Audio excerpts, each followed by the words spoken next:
پیارے دوستو، آج کا یہ سچا واقعہ ایک فقیر اور دو تاجر دوست کے بارے میں ہے۔ دراصل کسی گاؤں میں دو دوست رہتے تھے جو کہ دور دراز گاؤں میں جا کر گوشت بیچنے کا کام کیا کرتے تھے۔ کم ہی دنوں میں انہوں نے 2-3 ہزار روپے کما لیے اور اپنے گاؤں واپس آنے کا ارادہ کیا۔ دونوں دوست اپنے منافع کی رقم کے ساتھ اپنے گاؤں کی طرف آ رہے تھے۔ انہوں نے دیکھا کہ راستے میں ایک نابینا ایک درخت کے نیچے بیٹھ کر بھیک مانگ رہا ہے اور کہہ رہا تھا کہ افسوس گردش دوران نے سب کچھ چھین لیا، یہاں تک کہ آنکھوں کی نظر بھی چھین لی۔ کیا ہی اچھا ہوتا اگر پھر ایک مرتبہ ہتھیلی پر روپیہ رکھنے کا موقع مل جاتا۔ بار بار وہ فقیر یہی جملے دہراتا تھا۔ دونوں دوست اس کے قریب پہنچ گئے اور فقیر سے پوچھا کہ بھائی فقیر، تم زمانے کی گردش سے پریشان کیوں ہو؟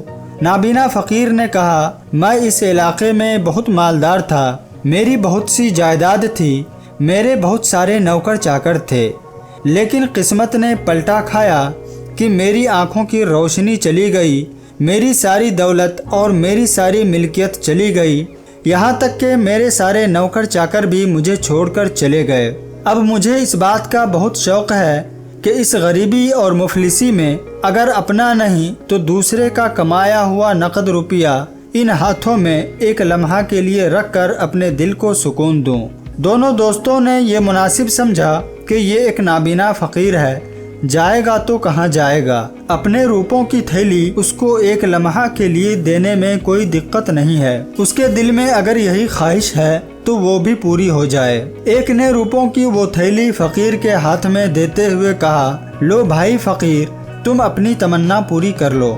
فقیر نے تھیلی لیتے ہوئے ان کا شکریہ ادا کیا۔ تھوڑی دیر بعد ان میں سے ایک نے کہا کہ بھائی اب ہم کو ہماری روپوں کی یہ تھیلی واپس کر دو۔ لیکن فقیر نے بڑی چالاکی سے کہا، تھیلی؟ کیسی تھیلی؟ واپس کیسے؟ یہ کیا ہے؟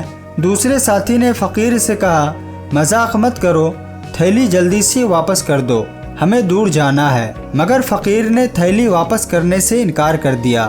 دونوں دوست بہت حیران ہوئے، عجیب مصیبت میں پھنس گئے۔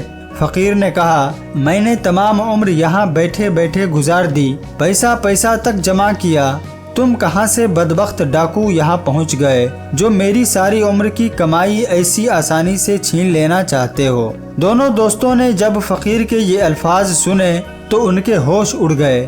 فقیر اٹھ کر چلنے لگا تو دونوں نے اپنا روپیہ اس سے زبردستی چھین لینے کی کوشش کی، لیکن فقیر نے زور زور سے چلانا شروع کیا، ڈاکو ڈاکو، بچاؤ بچاؤ، میری مدد کو کوئی پہنچو۔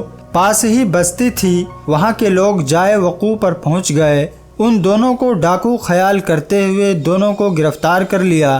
دونوں نے بہت کوشش کی کہ وہ دیہاتی ان کی بات کا اعتبار کر لیں، لیکن وہ لوگ نہیں مانے۔ پھر ان لوگوں نے مشورہ کیا کہ ان ڈاکوؤں کو بادشاہ کے دربار میں حاضر کر دیا جائے اور ان کی گرفتاری کے بدلے میں انعام حاصل کریں۔ چنانچہ دونوں کو فقیر کے ساتھ بادشاہ کے دربار میں حاضر کیا گیا۔ امیر عبد الرحمن عدالت کی کرسی پر بیٹھے تھے، درباری حاضر تھے۔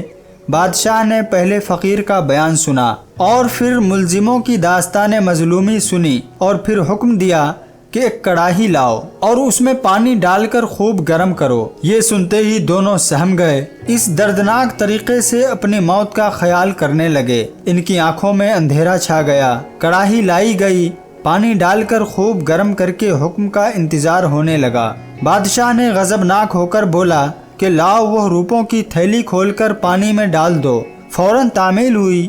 بادشاہ نے پھر کہا، کڑاہی سے سب دور ہٹ جاؤ۔ چنانچہ سب علیحدہ ہو گئے۔ بادشاہ مسند انصاف سے اٹھا اور کڑاہی کے پاس آ کر گرم پانی کی سطح کو غور سے دیکھ کر واپس چلا گیا اور پھر حکم دیا کہ کڑاہی کا پانی گرا کر روپیہ ان دونوں کے حوالے کر دیا جائے، جو تھوڑی دیر قبل اپنی موت کا انتظار کر رہے تھے، اب خوشی کے مارے پھولے نہ سماتے تھے۔ بادشاہ نے فرمایا، نابینا فقیر کو مناسب سزا دی جائے۔ لوگوں میں چہمگوئیاں شروع ہو گئیں۔ قاضی صاحب نے جرأت کرتے ہوئے فیصلے کی تفصیل سننے کی خواہش ظاہر کی۔ بادشاہ نے فرمایا کہ جن دو شخصیتوں کو ملزم ٹھہرایا گیا در حقیقت وہ بالکل بے گناہ تھے، انہوں نے گوشت فروخت کر کے یہ سارے پیسے جمع کیے تھے۔ کیونکہ گرم پانی کی سطح پر چربی کے پگھلے ہوئے ذرات ظاہر ہوئے، جس سے یہ صاف ظاہر ہوتا ہے کہ ان گوشت فروشوں کے ہاتھ کا میل ہے۔ جو ان کے ہاتھوں پر گوشت کی چربی کی وجہ سے پڑتا تھا وہ حروفوں کو بھی لگ گیا ہوگا۔ تجربہ کیا جو صحیح نکلا۔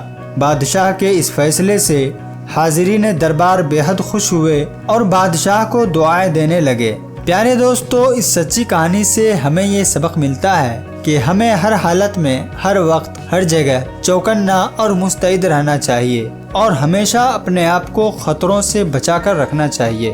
پیارے دوستو، آخر میں آپ سے گزارش ہے کہ اگر آپ کو ہماری یہ پیاری کہانی اچھی لگی تو آپ ہمارے چینل کو ضرور سبسکرائب کریں۔ اللہ حافظ۔